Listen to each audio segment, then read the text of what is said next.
Good morning and welcome to another episode of Cure Talks. I'm Priya Menon, your host, and today we are discussing the evolving treatment landscape of psoriasis with Dr. Joel M. Gelfand from the University of Pennsylvania. On the patient panel, bringing us the patient perspective, are Howard Chang and David Stanley. A warm welcome to all. So getting on with the discussion, we have with us Dr. Gelfand, Professor of Dermatology and Epidemiology at the Perelman School of Medicine, University of Pennsylvania. Dr. Gelfand, such a pleasure to have you here. I'm going to start with some very basics to lay the foundation of our discussion. So could you please begin with what is psoriasis and some of the known causes? Well, fundamentally, psoriasis is an autoimmune disease where what happens is that under the influence of genes we inherit from our parents, and this is multiple genes that come together in combination, if you will, that makes our immune system sort of susceptible or primed to act in what we call an autoinflammatory or autoimmune manner. And so what happens in people who develop psoriasis is that some trigger comes on. In some cases, it's a strep infection. In other patients, it may be something that we don't even know what triggered it. And the immune system gets confused, and it starts reacting to proteins that are normally made by the skin, by the epidermis, and thinks these proteins are foreign or abnormal. And so the way our bodies evolved over time was to say, if there's something wrong with our skin, just flake it off. And so that's what happens in psoriasis. The immune system thinks there's something wrong with the skin.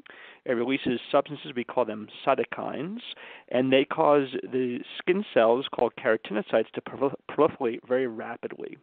So a normal skin cell takes about a month to be born. In psoriasis, the entire skin will turn over in about a day or two. And that's why patients are stuck with having, these large plaques in their skin that are very thick, that could itch, that could crack, and can bleed. Mm-hmm. Why I'm going to be asking this is we've got a whole lot of questions on psoriasis, and one of the questions, I think a couple of them actually touch upon the genetic inheritance of psoriasis and go on to ask if psoriasis can be inherited. So is that one of the causes that people have psoriasis? Yeah, that's a great question. So it can run in families. About 40% of people who have psoriasis will have a family history of the disease, which means actually the majority of people do not have a family history. And that's, again, because the genetics of psoriasis are quite complicated. It's multiple genes that come together in combination to make one prone to developing this problem when some other environmental trigger comes into play, whether it be an infection. Other risk factors have been demonstrated for psoriasis are things like obesity, for example. Those who are overweight have a higher risk of developing psoriasis over time. And there's been some studies showing that major stressful life events, a death in a family, a divorce, can also trigger psoriasis in people who probably have some type of genetic susceptibility. For those who have psoriasis, I like to reassure them that if they have children, it's not like their children are destined to develop psoriasis. The lifetime risk of parents who have children, their children developing psoriasis when the parents have it, is probably around 20% or so. And the severity of psoriasis, the inheritance of that is pretty complicated. Typically what you'll see is maybe if the mom or the dad has pretty severe psoriasis, if the child develops it, it's usually more of a mild case. And so I hope that information reassures people who are living with psoriasis that the likelihood that their children will have to face the same degree of severity is pretty low. And also, we're making so much progress in this disease state that we increasingly have better ways of managing this disease over time. Mm-hmm. So is there a classic or typical age range for onset, or do we see it across age groups? Well, psoriasis can occur at any age of life. It could come on shortly after birth in the neonatal period. I've had patients develop psoriasis for the first time as in their 80s in the setting of having a major stressful life event, the loss of a sibling. So this can occur at any point in time. Now that said, generally disease most commonly comes on in the 20s, 30s, 40s, and 50s. Mm-hmm. And how different is pediatric psoriasis from the adult onset? Well, I think biologically, pediatric psoriasis is quite similar to adult psoriasis and responds to treatments fairly similarly to adult psoriasis. So it is essentially the same disease.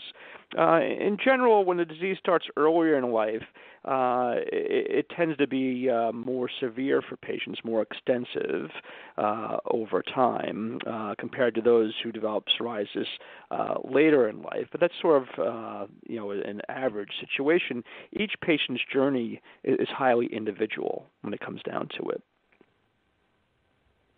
Dr. Gelfand, I'm going to take a few more seconds and dig a little bit more about pediatric psoriasis because we know that we have quite a few caregivers of psoriatic patients listening in today.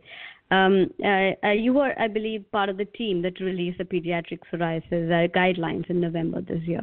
So can you briefly explain some of the main points of these guidelines so that listeners are informed about this? Yeah, so I think these are pretty broad guidelines, and they speak to several different issues around the care and management of psoriasis in children. They highlight for the first time some of the comorbidities that people need to be aware of in children with psoriasis.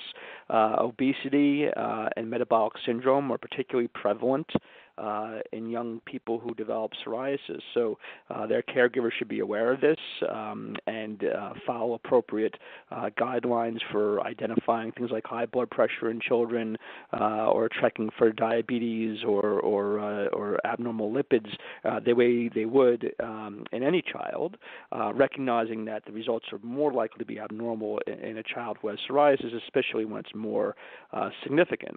The guidelines also outline the various treatment approaches we have for psoriasis, ranging from topical medications, ultraviolet light phototherapy, pills that have been used for a long time, like how to use safely things like methotrexate, and then also outline the data emerging for our newer therapies, biologics, medications like etanercept or ustekinumab, which have been approved in the pediatric population for use in these patients. So how does treatment options differ for children as compared to adults? Well, that's a good question. I think with children, what's a little more several things are more challenging in children. One is oftentimes a lot of our treatments, which are quite expensive, have not been proven to work in a pediatric population or don't have FDA approval, and therefore it can be very hard to get access to some of these therapies. The second issue is that parents, rightly so, are often very cautious about what treatments we're going to use in a child, especially when we don't fully understand the long-term safety of some therapies on a young individual. Now, that being said, there's a lot of uncertainty in life in general and specifically in the world of psoriasis. And so for many children who are suffering with psoriasis, not treating the disease is really damaging as well. It has severe effects on self-esteem. There's higher rates of anxiety and depression.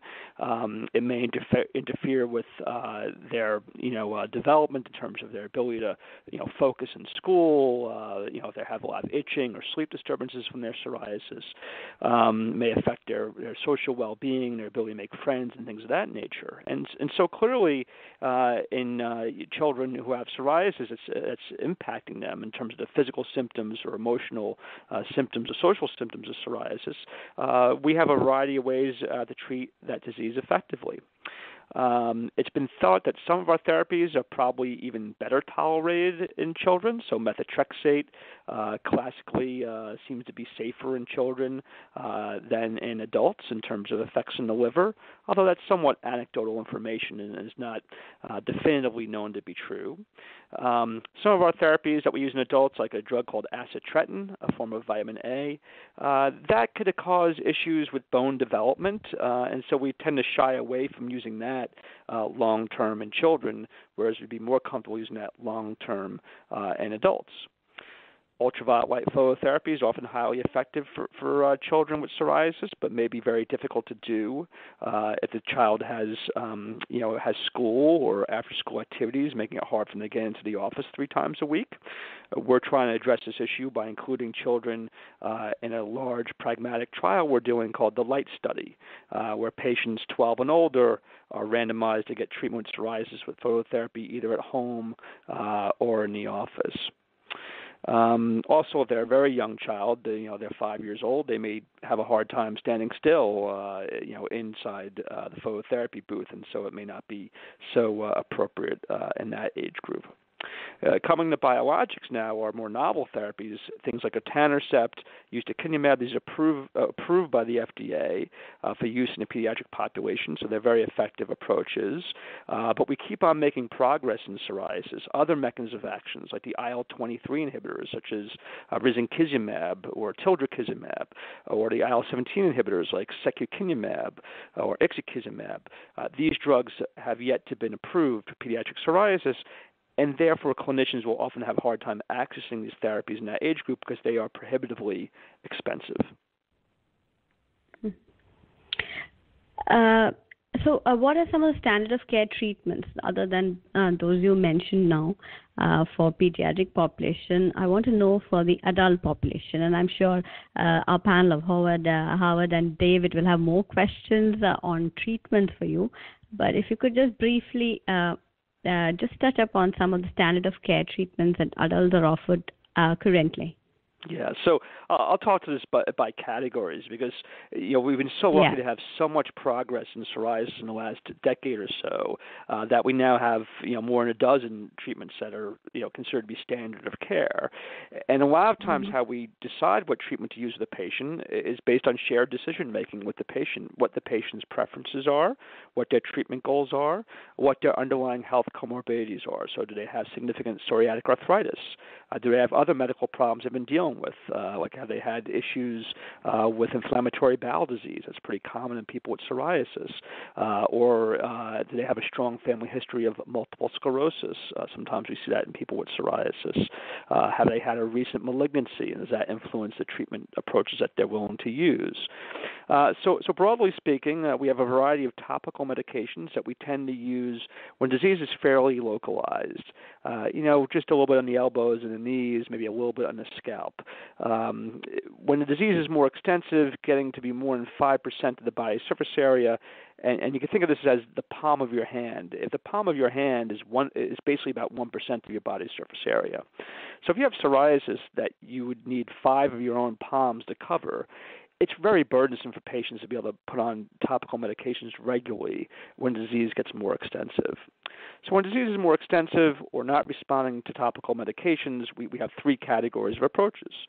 Ultraviolet light phototherapy, the most classic one being narrow band phototherapy, which is highly effective. We have targeted versions of narrow band phototherapy called excimer or laser, which is very effective for localized small plaques of psoriasis. An older modality is called PUVA, where people take a pill by mouth that sensitizes them to sunlight, and then they get ultraviolet A phototherapy with it. We don't use that as much anymore because it's inconvenient for patients, but in people of color, darker skinned patients, it's a very safe and very effective approach to use. Then we have pills by mouth, methotrexate, acitretin, cyclosporin, and then a newer medication, apremilast.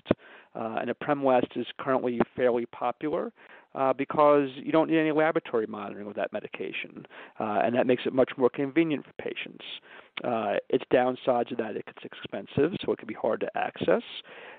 Its efficacy is sort of modest. If I gave it to, say, 10 patients, about 3 patients have a good clinical response, the rest not so much.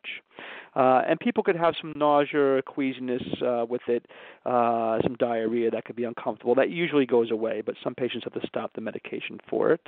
And some patients, about 1 in 100 patients, will complain of feeling depressed on that medication, and then we just stop the medication if that occurs.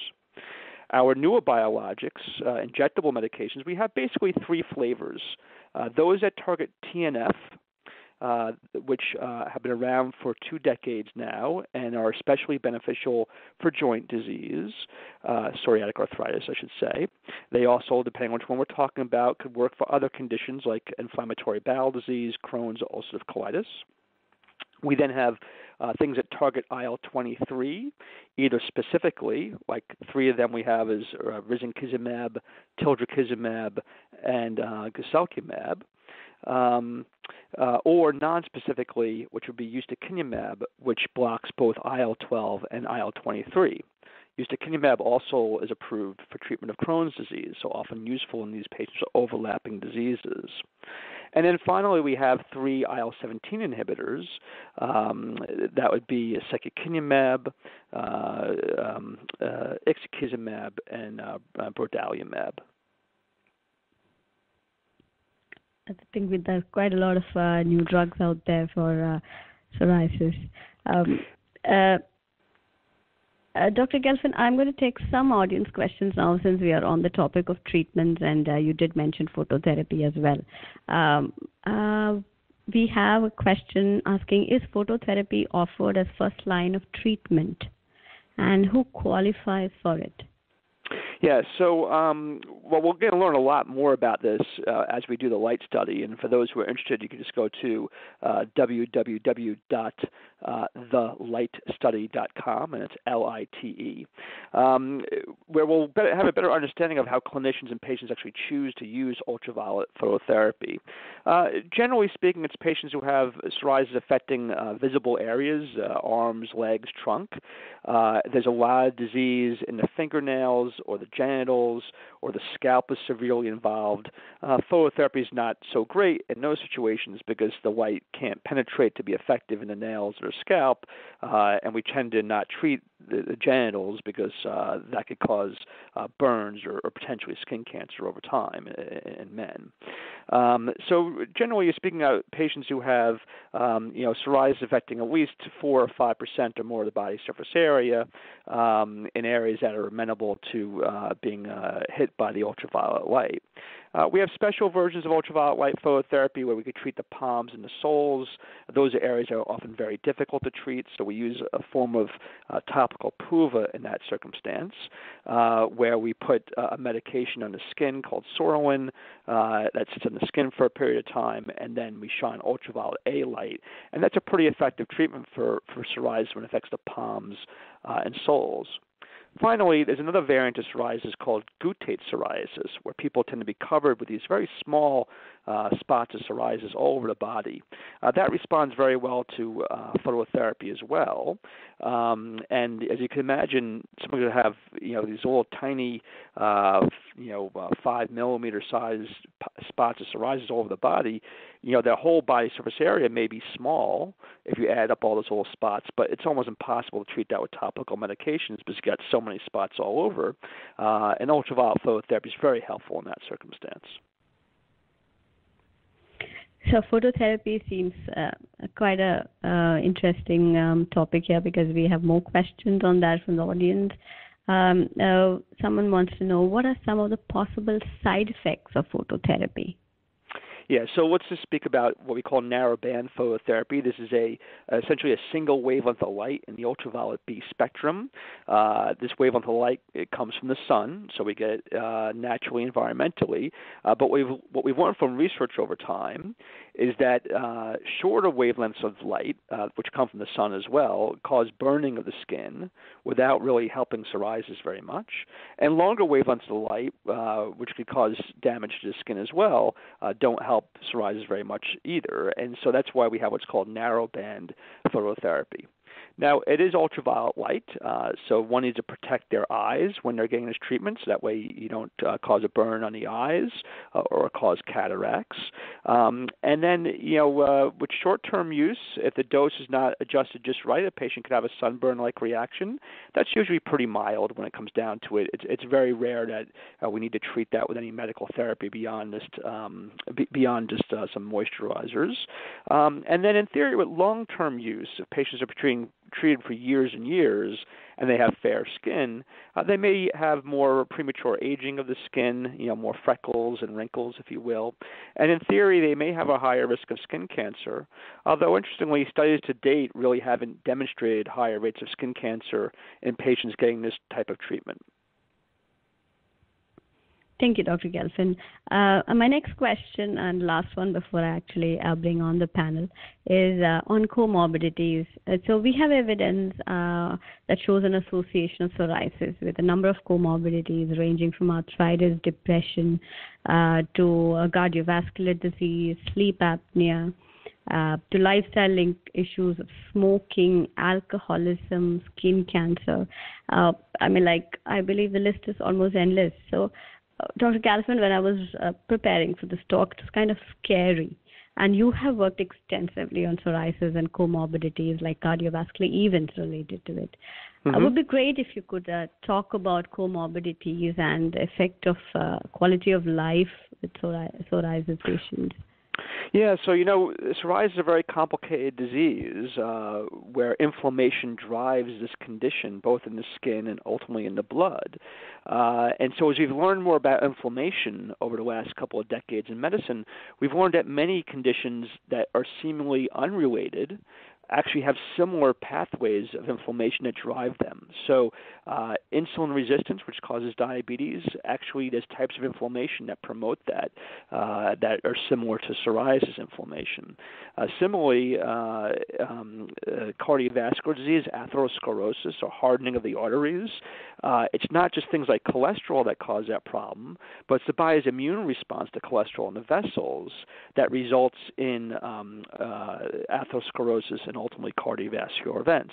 So there seems to be some shared pathophysiology between psoriasis and some of these comorbidities that we're observing to be at a higher frequency in our patients. I think what we've learned from the research over the last decade or so is a couple of things. One is there tends to be a dose response. For people who have very limited psoriasis, mild psoriasis, the rates of these comorbidities may be slightly elevated, but it's small enough where we don't think it's that clinically important. That's except, of course, for psoriatic arthritis, where that can be common in people with mild psoriasis and be quite severe in the joints. That said, as the psoriasis gets more severe, as you have more of your body surface area involved with psoriasis, you have a higher risk of developing things like diabetes or cardiovascular events or psoriatic arthritis. And so, on one level, this could sound a little bit scary to patients and those who care for them. But on the other hand, it's really an opportunity. Because many of these comorbidities we think have opportunities for prevention. So, for example, if someone has psoriasis, they know that means that they may have higher rates of abnormal lipids or diabetes or cardiovascular events over time. We can prevent these things by identifying high blood pressure and treating it, treating elevated cholesterol with things like statins, early identification of diabetes and treatment. By applying what we know about cardiovascular prevention to people with psoriasis, it's like we can prevent a lot of these complications in our patients. But we know from a lot of the work that we and others have done that patients with psoriasis tend to be unaware of their traditional cardiovascular risk factors, and when they do have them, they tend to be undertreated. And so, to me, this is sort of like a warning signal to a patient and their care team that when someone has a chronic inflammatory disease like psoriasis, there should be extra attention paid towards efforts at prevention. Thank you, Doctor. And I think being mindful of time, I'm going to bring on the panel. We have with us Howard Chang, who has lived with severe psoriasis and eczema for more than 40 years. He's an active health advocate and featured columnist on Everyday Health, writing The Itch to Beat Psoriasis. Welcome, Howard. Before you start with your questions for Dr. Gelfand, I would like you to share your story with us, and also tell our audience the three things that you would, which has helped you in managing your condition. Okay, thank you so much. Thanks so much for coming on, Dr. Gelfand, to just shed some light on psoriasis and just to help answer our questions as patients and advocates. So my journey really started when I was a child, and I really appreciate the discussion about pediatric psoriasis, 40 years ago. Treatments that I went through and everything that I've experienced since, I could really relate to a lot of what Dr. Gelfand was talking about in terms of different treatments and so forth. I was diagnosed at 8 years old. I had a strep throat, so we talked about how infection can be a trigger. I had a strep throat, at high fever, and I got that guttate psoriasis just broke out all over my body. And so, went to see a dermatologist, and they said I had psoriasis, and then they sent me over to UCSF, University of California, San Francisco, to confirm that diagnosis, which they did. So, so I had psoriasis at that young age in elementary school and faced a lot of bullying, low self-esteem. I developed a lot of social anxiety from it, especially as a teenager, having just a lot of my skin covered with disease. When I graduated from high school, when other people were going on graduation trips and preparing for college, I went to the psoriasis treatment daycare center near Stanford for 6 weeks to get this treatment called anthralin paste. And I don't think we use that anymore, but it was just a really cumbersome and not very effective treatment. So just really painful experience there. When I went to college, I started systemic treatments. I started taking pills, again, methotrexate. And back then, they had me doing liver biopsies, so I had the experience of doing that as I hit certain amount of treatment with methotrexate.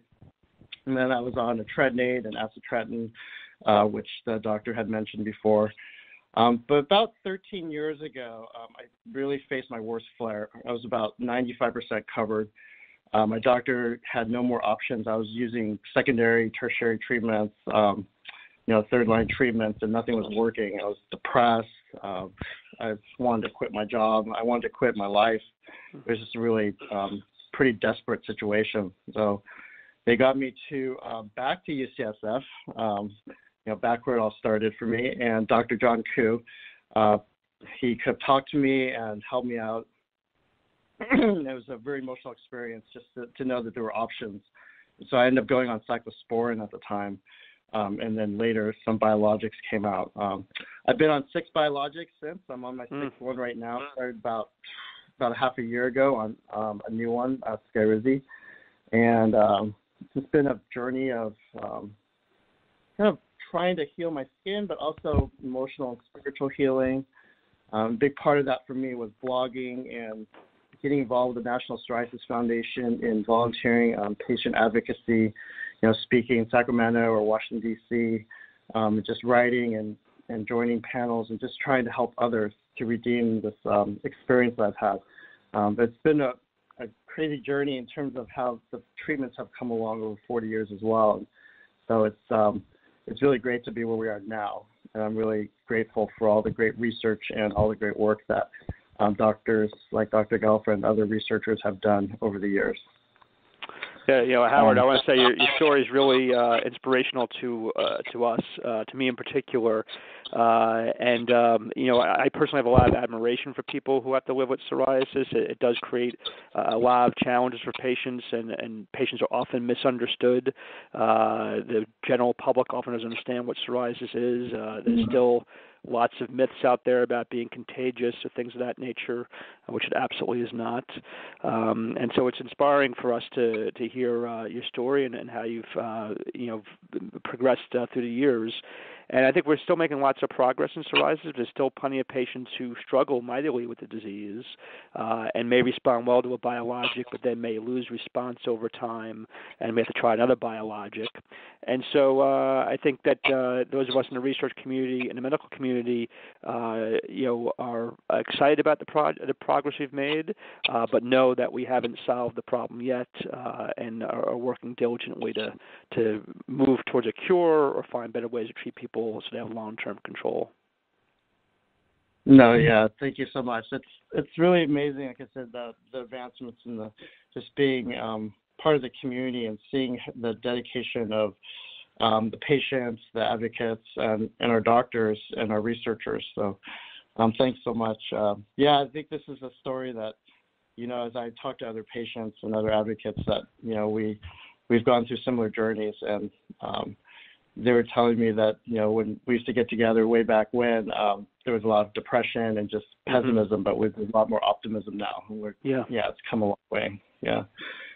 So Priya had asked me 3 kind of suggestions or tips, and so the first one for me was just getting educated. I think about back when, before the internet, before anything that we could get information easily as we can now. It was hard to get educated. I got pamphlets from the National Psoriasis Foundation. I was trying to learn as much as I could, but now there's a lot of great information on the internet to learn about the condition, to learn about all the great treatments that are out there, and just the options, and just to learn about yourself too, just how your body, your condition responds to different environments, potential triggers, treatments, and so forth. So the first thing for me was just to get educated and just take that step. It's nothing to be afraid of, and the more you know, the better you can treat and just manage the condition. Which is my second one. Similar is get treated. Dr. Gelfand said that a lot of people are still suffering. There are a lot of great options out there. So, to work closely with your doctor. I've had some great relationships with my dermatologist. We work closely together, and they really listen to kind of my concerns, my condition. They take my history. So just getting treated. It sounds simple, but it kind of can solve a lot of the problems. Just to take that step if you're not getting treated right now. And then the last one for me was to get connected. So, for many years, again, without the internet and without being connected to a local support group or advocacy group, I was very lonely. And one of the comments that I've gotten over the years, pretty less so recently, was that people saying that they thought that they were the only one, or they felt so alone with psoriasis. That's just a horrible way to go when you've got lesions and all over your body, or maybe you're dealing with depression or anxiety, and just feeling like there's no one out there who understands you. So I think being able to get connected, there's National Psoriasis Foundation is a group that I've been a part of. There are a lot of events locally, fundraising events. There are online groups and resources. And so those, I think, help us get inspired by others who have gone before, to help us connect to others who go through the similar things that we go through. So get educated, get treated, and get connected. Thank you, Howard. I think that's really very apt and very helpful for people who are listening. So Howard says get educated, get treated, and get connected if you want to manage your psoriasis well. Howard, please ask your questions to Dr. Gelfand. I'm sure, I know you have some great questions, yeah. I have so many questions. Actually, we talked about treatments and biologics, and I recently read about how we may have a personalized biologic treatment, that you could just go to a patient and know which biologic might be effective. Like I've tried 6, and it's kind of a frustrating process, doctor. What is your take on the state of psoriasis treatments being tailored to individual patients, and how far away do you think we are from a cure? I know it's a hard question, but just kind of your sense of the researchers. Yeah, so let me take the question about cure first, and then we'll talk about individual treatment second. So if you were to ask me, is there a chance we could cure this disease 10 years ago, I would have said, no, there's no way we could cure it. These are so complicated diseases, and I don't think there's a chance of curing it. Now, 10 years later, we've learned so much more. Specifically, we've learned what are the actual proteins in the skin that the immune system is reacting to. So we now know what's called the antigen, or what's inciting this problem. And we also know fundamentally that the immune pathways involved in this disease state, IL-23, which promotes differentiation of immune cells, T cells, into Th17 cells, which release a cytokine called IL-17. This pathway was barely understood 15, 20 years ago, and now all of a sudden we have therapies out that are, highly effective and rapidly beneficial in patients with psoriasis. They're not cures, of course, but they are highly effective treatments for many patients. Some of the questions are, why do some patients, like you're explaining your experience, why do some patients, respond great and others don't respond so well? We don't know the answer to that perfectly yet. Some data suggests that, in fact, most patients, close to all patients, should respond well to medications that target IL-23 or IL-17, but that people vary a lot in terms of how much of a dose of the drug they need. So one hypothesis would be that, well, if you didn't do well on, let's just pick a drug, say ixekizumab, like you had a partial response but didn't clear, well, maybe you need twice the dose or 3 times the dose or 4 times the dose. This is a hypothesis that needs to be tested.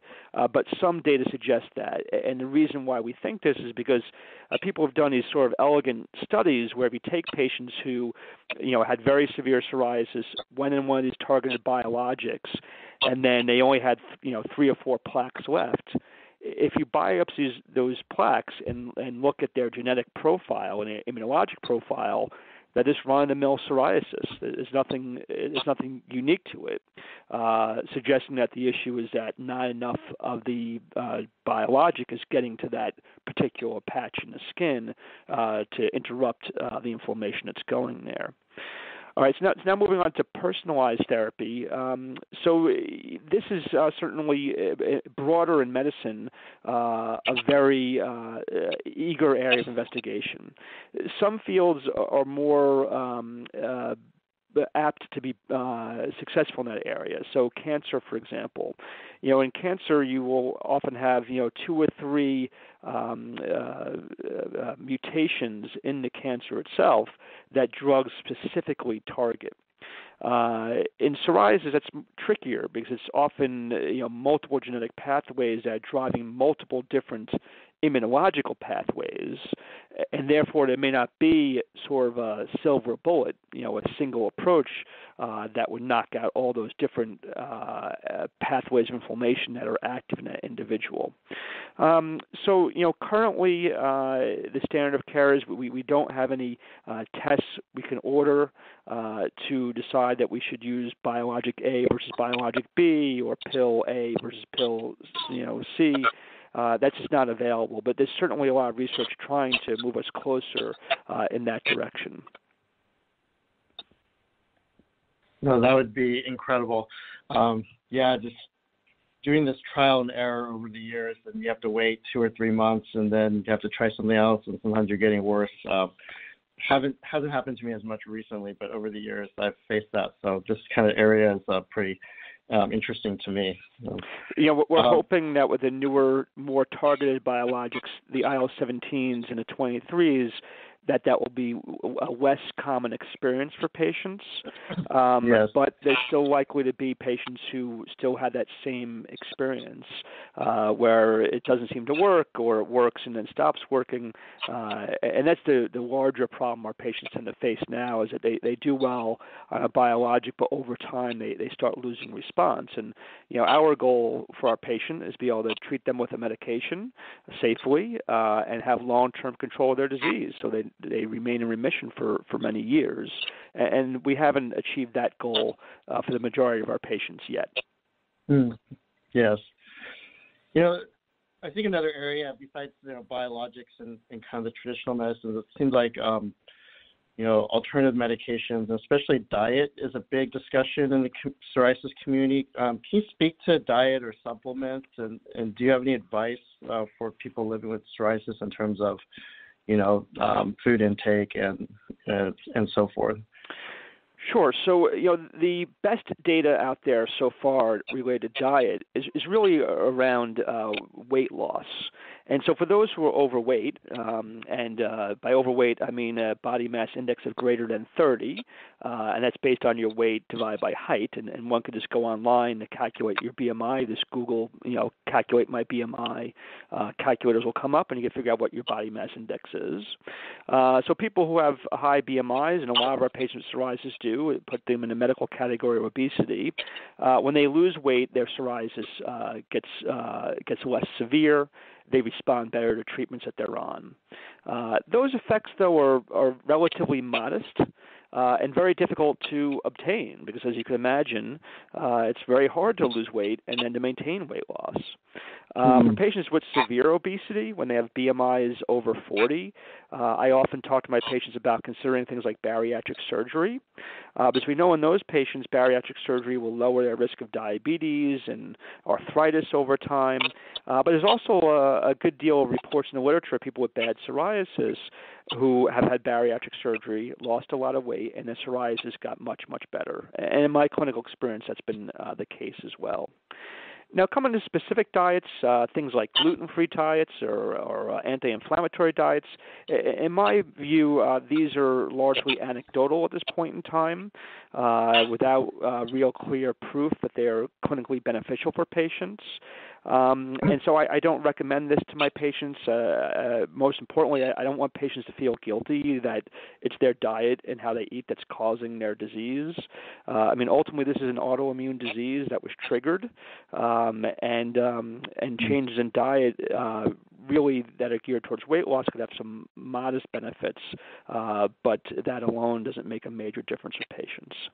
Other alternative health approaches have shown some evidence at a rigorous level in terms of clinical trials. There's some data that mindfulness meditation can be helpful for patients. There was a study done in the 1990s by John Kabat-Zinn, who's a world expert in meditation and a clinical psychologist. And what he showed is that patients who were listening to meditation tapes while getting phototherapy compared to patients listening to regular music tapes, that those with the meditation approach cleared faster and required fewer treatments. So there's some decent data that meditation helps, and that could also help with things like anxiety and help with concentration. So the book I tend to recommend is called Wherever You Go, There You Are by John Kabat-Zinn. It's a nice introduction to meditation techniques, but there's certainly lots of resources out there about mindfulness meditation that people can look at. The last thing I just want to mention to that, I'm sorry to interrupt, the last thing I want to mention to our audience is that over the history of the field of psoriasis, we've had lots of examples of things that were thought to be herbal remedies for psoriasis that seemed to be very, very effective. And only later were determined to be laced with potent steroids like clobetasol. And so we do have to caution, our patients and those listening that if you're using something that's not been, approved by the FDA, it's an over-the-counter or herbal remedy, and it works really, really well, sometimes that may be because it actually has active medical ingredients in there that may not be safe to be taken on a long-term basis. So I think some caution is indicated here, and it's very important to speak to your healthcare team, your doctors, about what supplements or alternative therapies you're trying, so we're fully aware of what's going on. Yeah, that is so helpful because there's so many different so-called treatments that are out there, and they hit the community, and I think people can be desperate at times, or they don't want to try certain medications, and so I think people can get taken advantage of. So one thing we always say is, if it works for you, but it doesn't necessarily work for other people, and so this is an area I hope you can have a little more studies on too, because I feel like we've heard about a psoriasis diet ever since I was a kid. Right. Yes. Right. Yeah. So, one area that's really interesting to me in my blogging and advocacy is kind of bringing awareness to the impact of the disease on the whole person. We talked about quality of life issues, anxiety or depression or relationships, social impacts. What does current research say about how psoriasis impacts quality of life? Is this something that is measurable? And do you have any suggestions for those living with psoriasis or for those who care for them to address quality of life concerns that they might have? Well, certainly there's been a lot of research in this area over the last couple of decades, and I'll speak in general terms of what we learned. So one is, there's a time when the broader community thought, psoriasis is not a serious disease, and the data on comorbidities and also quality of life have dispelled that myth. There was a time when certain insurance companies would not even cover treatments for psoriasis at all, saying it wasn't medically necessary to treat. And so we've come a long way from those days, which were only about 20 years ago, actually. So we know that psoriasis can have significant impairments on people's quality of life, meaning their mental and physical functioning, and that the symptoms can be as severe as other major medical illnesses like diabetes, for example. We know that younger people and women tend to be more affected on quality of life measures compared to older individuals or men, although again, that's I wouldn't want to generalize that. Each individual's journey is unique and different in terms of how the disease affects themselves. And then, oftentimes the burden of the disease to the patient may not be perceived well by the physician. So oftentimes the doctor may think the disease is mild, but the patient thinks it's severe, or the physician thinks the disease is severe, the patient thinks it's mild. And so it's very important to have that conversation between the doctor and patient, where the patient should help the doctor understand, this is how this disease affects my life. I can't wear clothes, I can't go to the beach, I can't sleep at night because I'm itching, it's affecting my ability to work because I'm in sales, or whatever specific things that are affecting the patient. It's really important to bring it to the doctor's attention so they know the degree of urgency necessary to control those symptoms or improve them. I think the advice that you gave before, get educated. So I think knowledge is power. Understanding what's going on in your body, what psoriasis is, I think is extremely empowering and necessary. I think getting treated, and by getting treated, I mean having a care team who has expertise in psoriasis, understands your disease state, understands all the treatment options available, and can make them available to you, I think is very important. And I think getting connected, as you said, is extremely helpful because, there's over 8 million people with psoriasis in the U.S., over 125 million people worldwide, and that really helps a lot. People with psoriasis, because of the stigmatizing effects of the disease, often feel socially isolated, and that's a really tough way to go through life, a tough way to feel. I have some patients, when I ask them, about bad psoriasis, I'll say, well, what does your wife think about your psoriasis? And they'll say, we never even talked about it. So these conversations could be very hard, even in people with their loved ones to discuss. But we know that people feel better when they're connected to others, when they're understood what they're going through. And so I think that idea of getting connected both to your family, your friends, and the broader community brings a lot of relief and mutual understanding for patients. Dr. Gelfand and Howard, I want to probably bring on David Stanley. So we have David also on the panel. David is a writer, teacher, actor, narrator, and melanoma survivor, and he's an advocate of skin disorders. David's book on his melanoma journey, titled "It Started with a Freckle Kiss," is available on Amazon. So, David, please join the panel and the discussion, and please ask your questions. Sure. Thank you, Priya. Always a pleasure. And Howard, by the way, that's an incredible story. We need to connect because I'd love to hear more of that. But in the meantime, thank you. Yeah. We can track each other down. Doctor, as Priya said, my lay expertise is in melanoma, but several people, when I announced that I was going to be on this panel, reached out to me, unrelated to melanoma issues, of course, and they were saying, well, I have scleroderma, and I have psoriasis. Could you ask them if there's some relationship here and if there's some, what sort of outcome, I guess they're looking for a little ray of hope in what is a horrible autoimmune disease, and then psoriasis piled on. Yeah. Well, scleroderma is a very tough condition for those who are listening who aren't familiar with it. It's a sclerosing condition where the skin and sometimes the organs become scarred down or fibrotic, and it could be really devastating to mobility or to organ function, a very challenging problem and a very difficult thing to treat. And so, I think when people have two different autoimmune diseases at the same time, be it psoriasis and scleroderma or psoriasis and lupus or psoriasis inflammatory bowel disease, it's very important that they be treated in a multidisciplinary environment, having a care team that understands all aspects of these disease states, so that way a treatment can be selected that benefits both diseases. So, for example, a patient I just saw a few days ago who developed severe scalp psoriasis while on infliximab for her Crohn's disease that she was on for 10 years.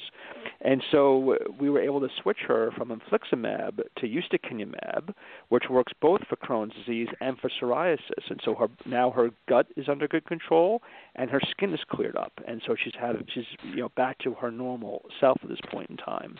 And so that's the key, is to understand how the therapies interact with these different disease states. There's some drugs that you may want to avoid. For example, if someone has multiple sclerosis, an autoimmune disease, and psoriasis, we would avoid things like TNF inhibitors, like adalimumab, for example, which we know can aggravate multiple sclerosis. I really have three more questions here that I want to toss out to you in the last couple of minutes that we have.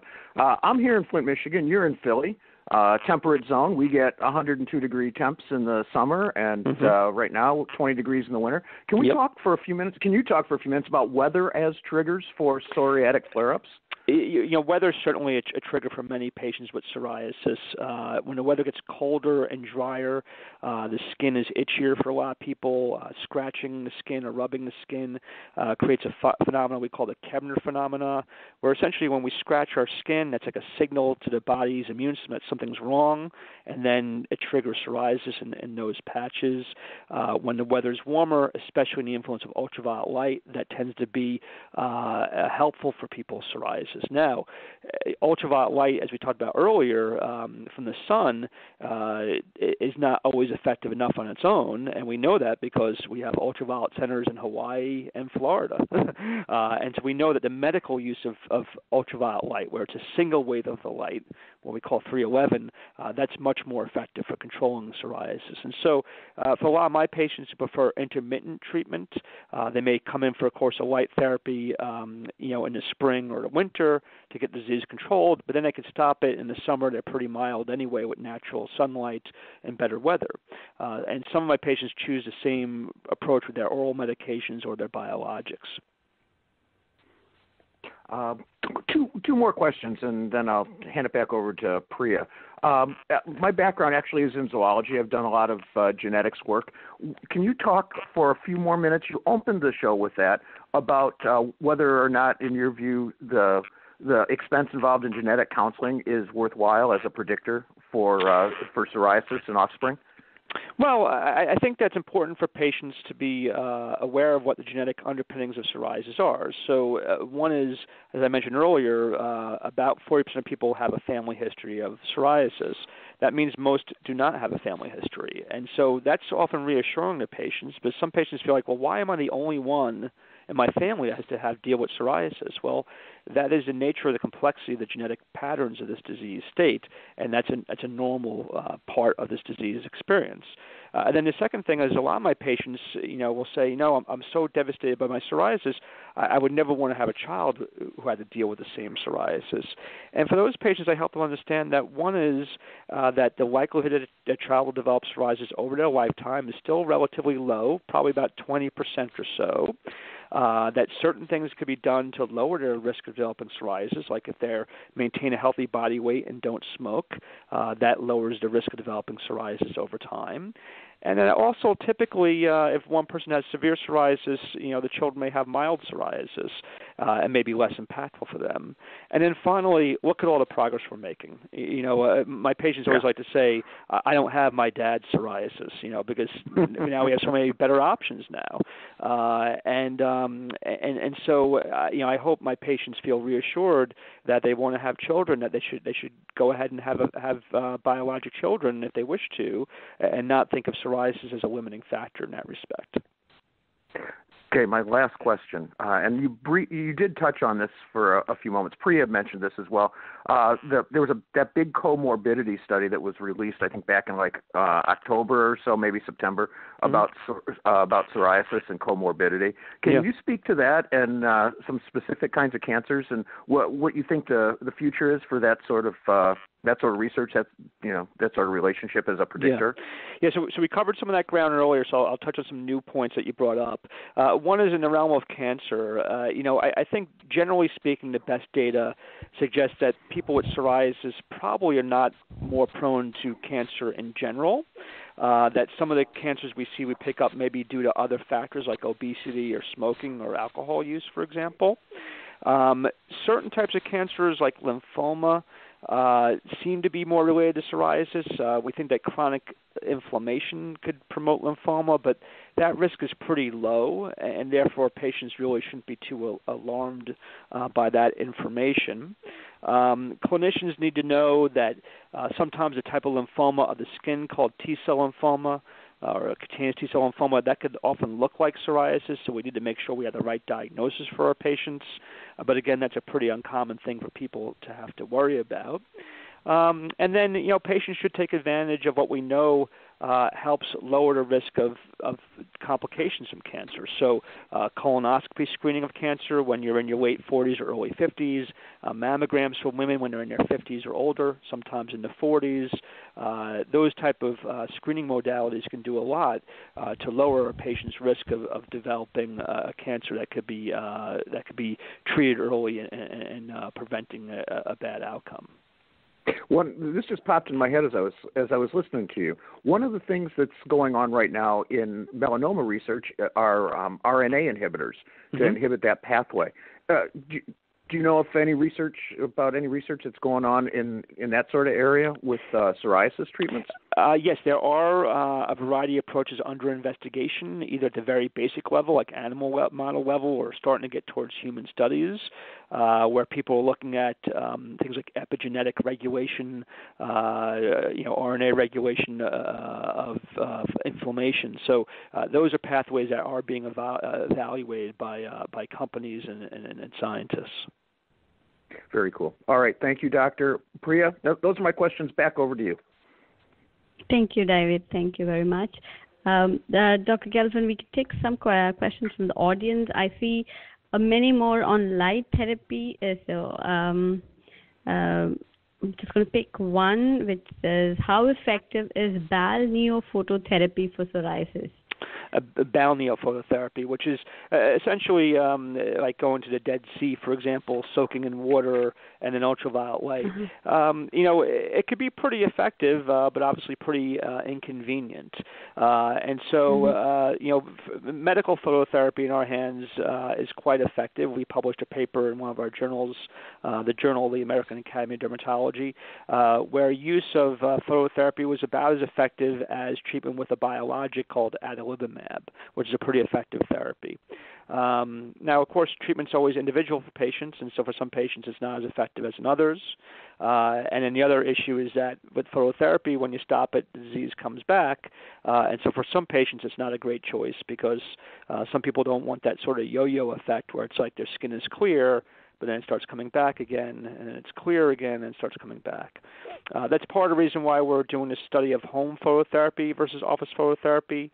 This is called the LIGHT study, funded by the Patient-Centered Outcomes Research Institute, or PCORI, to see if we can make the delivery of phototherapy more patient-centered, where the treatment is done in their house using a home unit.